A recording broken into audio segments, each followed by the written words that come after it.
प्यारे बच्चों, आज हम लोग संपर्क में रखे दो पतले लेंसों की संयुक्त फोकस दूरी या उनकी संयुक्त क्षमता ज्ञात करने के लिए व्यंजक पढ़ेंगे। यह प्रश्न बोर्ड परीक्षा में दो तरीके से आ रहा है। कभी कभी यह प्रश्न आता है कि दो संपर्क में रखे पतले लेंसों की संयुक्त फोकस दूरी ज्ञात करें, या कभी कभी ऐसा प्रश्न आता है कि दो संपर्क में रखे दो पतले लेंसों की संयुक्त क्षमता ज्ञात करें। यदि फोकस दूरी आएगा यही डेरिवेशन रहेगी, क्षमता के लिए हमें एक स्टेप और आगे बढ़ना होगा। तो जैसा कि आप चित्र में देख पा रहे हैं, ये दो क्या हैं, उत्तल लेंस हैं और दोनों पतले उत्तल लेंस हैं। तो हमको क्या लिखना होगा, माना L1 व L2 संपर्क में रखे दो पतले उत्तल लेंस हैं जिनकी फोकस दूरियां सामान्यतः हम फोकस दूरी को स्मॉल एफ से दर्शाते हैं, पर दो लेंस हैं इसलिए इनकी फोकस दूरियां क्रमशः स्मॉल f1 व स्मॉल f2।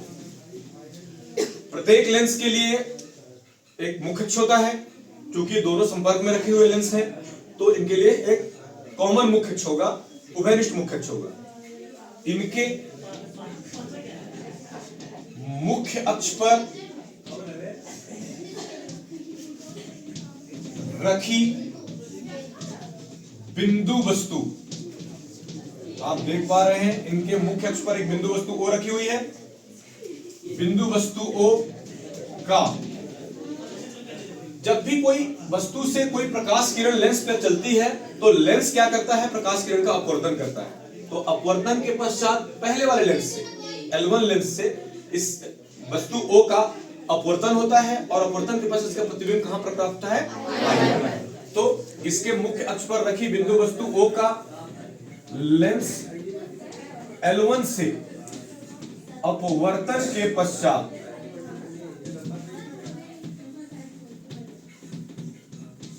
प्रतिबिंब कहां प्राप्त हो रहा है, I1 प्राप्त होता है।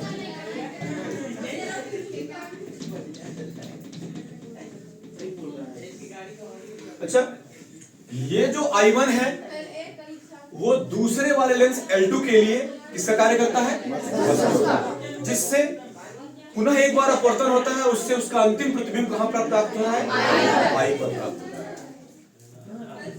I1 लेंस L2 के लिए वस्तु का कार्य करता है,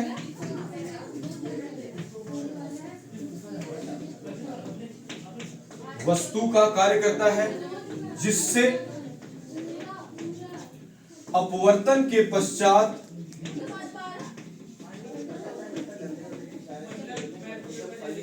उसका अंतिम प्रतिबिंब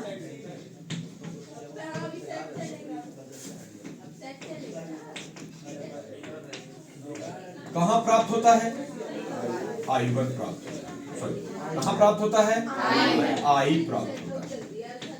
देखिए एक्चुअल में होता क्या है, आप देख रहे हैं जैसे अगर ये लेंस नहीं होता तो यहां से इस प्रकाश किरण का अपवर्तन हो रहा है और ये लेंस नहीं है तो प्रकाश किरण यहां से चली गई, कहां पर आ गई।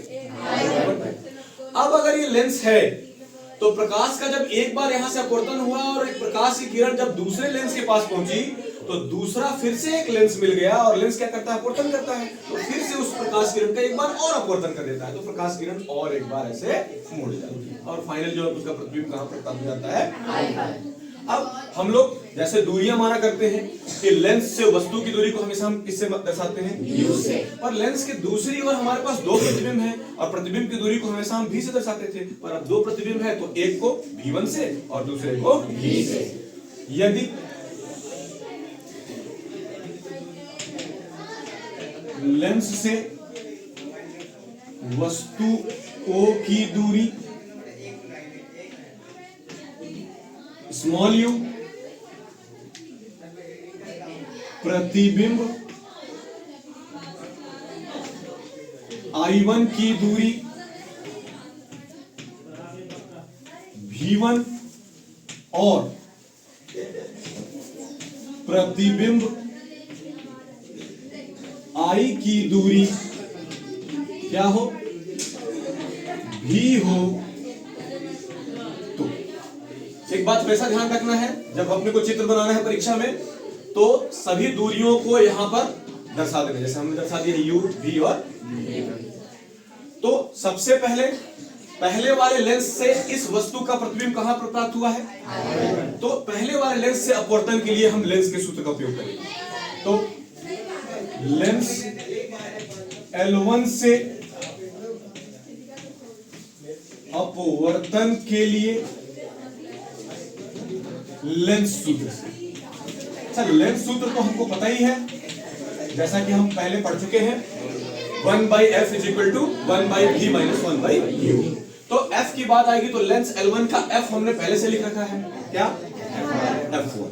तो हम क्या लिखेंगे, 1/f1 = 1/v। v मतलब प्रतिबिंब की दूरी। तो पहले वाले लेंस से प्रतिबिंब बन कहां रहा है, I1, और उसकी दूरी को हमने क्या लिख रखा है, तो यहां क्या हो जाएगा, v1 - 1/u। u क्या होती है, वस्तु की, और लेंस L1 के लिए वस्तु तो O ही है और इसकी दूरी हमने क्या लिख रखा है, तो यहां हम क्या लिख लेंगे, ठीक है। इसको हम समीकरण नंबर। अब आप देख रहे हैं कि दूसरे वाले लेंस से पुनः दोबारा प्रकाश किरण का अपवर्तन हो रहा है, तो इसके लिए फिर से लेंस L2 से अपवर्तन के लिए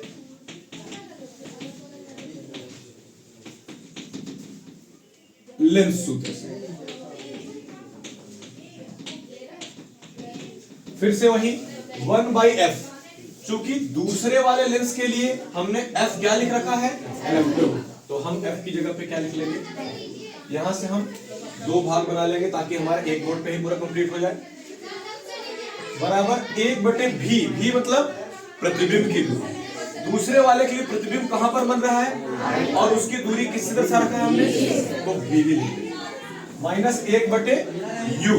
u मतलब वस्तु की दूरी, और दूसरे वाले लेंस के लिए हमने वस्तु किसको लिख रखा था, I1, और उसके लिए डिस्टेंस कितना है, तो u की जगह में हमको क्या लिखना होगा, समीकरण नंबर।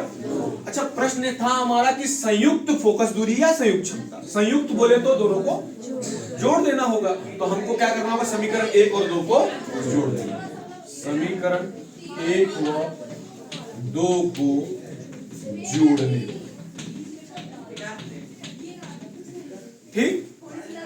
बाएं पक्ष को जोड़ देना होगा, 1/f1 + 1/f2 बराबर दाहिने पक्ष को जोड़ देना होगा, उसका दाहिना पक्ष 1/v1 - 1/u प्लस इसका दाहिना पक्ष 1/v - 1/u।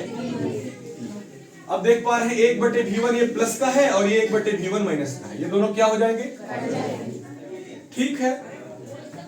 1/f1 + 1/f2 अपने स्थान पर, 1/v प्लस का था इसको पहले लिख दिए, और 1/u माइनस का है इसको हम समीकरण नंबर, हम इसको क्या लिख देंगे। अच्छा ये दोनों मिलाकर अगर एक ही लेंस होता तब तो ये दो प्रतिबिंबों का लफड़ा ही नहीं होता, फिर क्या करते, पहला वस्तु होती और इसका प्रतिबिंब कहां मिल जाता, I1, और अगर ये दोनों मिलाकर एक लेंस होता तो उसकी फोकस दूरी भी क्या होती, f होती। तो यदि संयुक्त लेंस की फोकस दूरी